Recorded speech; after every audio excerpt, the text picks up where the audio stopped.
नमस्कार, मैं अंजना और आप देख रहे हैं न्यूज नेटवर्क। आइए एक नजर डालते हैं आज की बड़ी खबर पर। नमस्कार, मैं हूं आपकी होस्ट और आज हम उठाने जा रहे हैं एक ऐसा मुद्दा जिसे शायद आप महसूस करते हैं लेकिन कोई खुलकर बोलता नहीं है।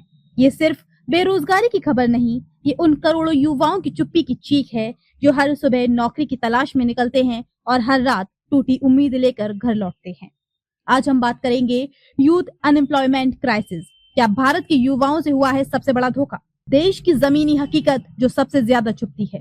आप सोचिए, एक देश जहां हर साल लाखों इंजीनियर, ग्रेजुएट, पोस्ट ग्रेजुएट निकलते हैं लेकिन उनको नौकरी नहीं मिलती। एक राज्य में 12,000 पोस्ट और आवेदन 22 लाख, कहीं 500 सीटें और फॉर्म 15 लाख। ये आंकड़े नहीं कि सिस्टम की नाकामी का बड़ा सबूत है। फॉर्म भरने में फीस, कोचिंग में पैसा, सालों की तैयारी, लेकिन नतीजा या तो पेपर लीक या परीक्षा रद्द या फिर तारीखें बार बार आगे बढ़ा दी जाती हैं। युवा पूछते हैं, क्या हमारी मेहनत की ये कीमत है? पेपर लीक युवा सपनों के सबसे बड़े कातिल। आज भारत में पेपर लीक एक इंडस्ट्री बन चुका है। किसी राज्य में शिक्षक भर्ती का पेपर लीक, किसी राज्य में पुलिस भर्ती का पेपर लीक, कहीं आर्मी की भर्ती रुकती है, कहीं रेलवे की परीक्षा अटक जाती है। और हद तो तब होती है जब यूथ को कहा जाता है फिर से परीक्षा दो, लेकिन कोई ये नहीं पूछता कि 4 से 5 साल पुराने सिलेबस में फंसा ये युवा आखिर कब तक संघर्ष करेगा। सरकार की घोषणाएं बनाम असली रोजगार। साल दर साल बड़ी घोषणाएं होती हैं।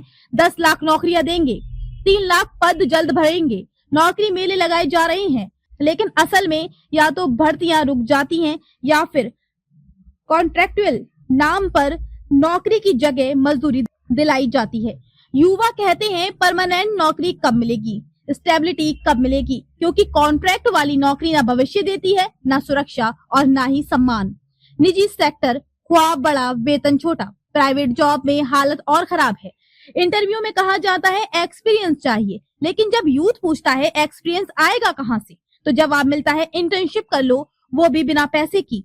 युवा दिन रात काम करे और तनख्वाह मिले 8 से 12,000 रुपए। क्या इसी को कहते हैं डेवलप्ड इंडिया? भावनात्मक साइड जो दिल तोड़ देता है। ये सिर्फ एक बेरोजगार युवा की कहानी नहीं, ये एक परिवार की उम्मीदों की कहानी है। एक पिता जो अपनी कमाई का आखिरी पैसा कोचिंग और फॉर्म में लगा देता है।